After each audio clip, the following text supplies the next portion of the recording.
This essay is called Guilt as a Measure of Noise. A lot of advertising revolves around upbeat messaging for persuasion, but there has been a healthy number of campaigns in public life that have relied on guilt and making you feel bad to convince you. This channel deals with advertising, religion, and government led persuasive strategies, and so guilt as an emotion warrants an essay. How often do you feel guilty? If you're around South Asia, a lot. If you're perpetually online, chances are you'll feel guilty almost all the time. It's funny how almost anything that feels really good almost ends up making you feel guilty too. It's like God whispering in your ear that you're not supposed to have fun at all. As an emotion, guilt can be exploited to get you to do things that you otherwise wouldn't do. Guilt is usually your conscience being successfully bullied. Is guilt wrong? Well, not all of it, of course. Psychopaths do not feel guilt, and Lord knows we could do with less of that. I don't think psychopaths watch my videos, so for all you normal people out there, this is only and only directed towards you. I think most guilt is manipulative, and although I'm not really interested in the morality of it, but how it's used strategically by brands, I would still like to take time to decode it. What we understand will impact us less and can be used more. So, if you're going to pick guilt apart, it would be a good idea to break it down into three parts as they happen in succession. You do something or try to do something, you don't meet the preconceived standards, you feel bad about the whole thing. Now, when everyday people do something, they do it because they want to do it or because they're obligated to do it. When you want to do something, you're likely not going to feel guilt, likely. However, the moment the motivation shifts to an external agent, things start getting tricky.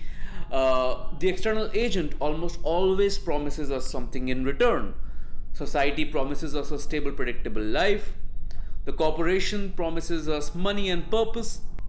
Religion offers eternal life, of course. The advertisement offers us an emotional benefit. You get the gist of what I'm trying to say. The way these offers are framed are extremely huge and vague. Huge and vague are important because they are difficult to argue against. Micro lying is more difficult to catch than macro lying, but more on that in a later episode. When your religion says you'll go to heaven or achieve nirvana when you do certain tasks and live your life a certain way, what they're offering is something profoundly massive that you'll never be able to conceive of yourself, but it has a flip side. You'll never be able to disprove it either. Not just that, what's being offered is usually so abstract that you simply have no way of falsifying it. And as Karl Popper would point out, falsification is important when it comes to doing science. Here is Richard Feynman talking about falsification. Suppose that you invent a good guess, calculate the consequences, and discover that every consequence that you calculate agrees with experiment. The theory is then right? No, it is simply not proved wrong. Because in the future, there could be a wider range of experiments, you could compute a wider range of consequences, and you may discover then that the thing is wrong. That's why laws like Newton's laws for the motion of planets last such a long time. He guessed the law of gravitation, calculated all the kinds of consequences for the solar system and so on, compared them to experiment, and it took several hundred years before the slight error of the motion of Mercury was developed. During all that time, the theory had been failed to be proved wrong and could be taken to be temporarily right, but it can never be proved right because tomorrow's experiment may succeed in proving what you thought was right wrong. A lot more on that later. We fall for it again and again and again. And Christopher Hitchens said something really cool which strikes me now: extraordinary claims require extraordinary evidence. So these things coming from serious looking people make us feel guilty. When we end up believing that there are big rewards waiting for us out there somewhere, we are attuned to this idea called reciprocal altruism, which comes from Robert Trivers, that has been propagated by many other writers like Francis Fukuyama, Robert Cialdini, and some other people. So when a religion promises you heaven, we almost can never pay back even though we want to. This is emotional debt and the beginning of guilt. You're wired to show some sort of reciprocity towards something that has been promised to you, and when you don't, you feel bad. This is a pretty cool thing to understand if you're a marketing strategist. When you sell something like, say, an insurance, the reciprocal action that you're promised is the safety and happiness of your family.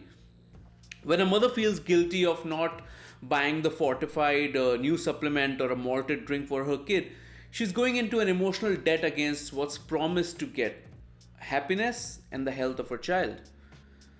Turns out creating guilt is pretty simple. Step 1, have a promised reward no matter how big or small. Step 2, create a feeling that not enough is being done to repay that reward. Step number 3, create an emotional debt. You have a steaming pile of guilt as a result. You see emotional debt leading to guilt in politics all the fucking time. When a politician says that they have sacrificed a lot, the sacrifice is directed as a gift to you for your eternal safety. It's again an abstract and a very big claim. And all they expect usually in return is that you keep voting them into power.